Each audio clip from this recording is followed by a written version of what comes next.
As you work through the squaring a board sequence, you create a lot of cutoffs. It's important that you put these cutoffs in their proper place or you'll drive your teacher insane. Meanwhile, your project parts should be kept in the project storage cages. Now I'm going to show you where all of these examples of cutoffs should be placed. Long cutoffs, boards over 46 inches, should be placed back on the wood rack. These might come from when you only needed one part of a board. Of course, whenever possible, you should be looking in the cutoffs for boards that might work for your project. But sometimes you may just need one part of a board.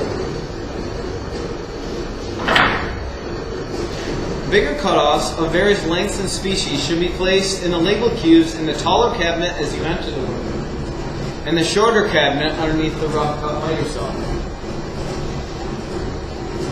Lengths include 37 to 46 inches, 27 to 36 inches, 19 to 26, 13 to 18, and 6 to 12. Species for each of these lengths include the four main ones used in this class: red oak, hard maple, cherry, and walnut.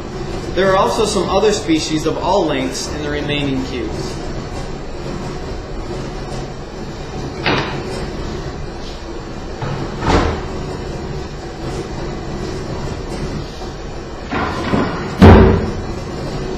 Then there are two special cutoff boxes for pieces such as these.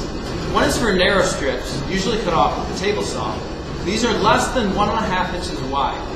Anything wider than 1.5 should be placed in the cutoff cube.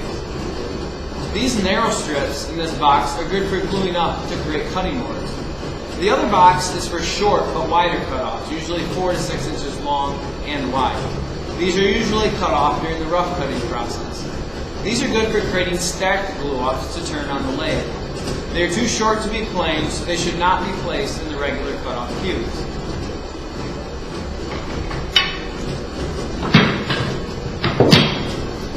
Next are even smaller cutoffs, too short or narrow or of too poor quality to be used for any project. They can be tossed in any of the wood trash barrels located throughout the shop. Periodically, they will be cleaned out and sorted into one of two types of firewood boxes that we sell. Essentially, these are shorter, narrower, or lower quality versions of the types of pieces in the two big cutoff boxes I just explained. These come from rough cutting to length on the miter saw and ripping to width on the table saw. Tiniest of pieces not worth selling, I box up and burn in my wood stove. These usually come from the bandsaw, square cutting and cutting to finished length on the miter saw or the table saw.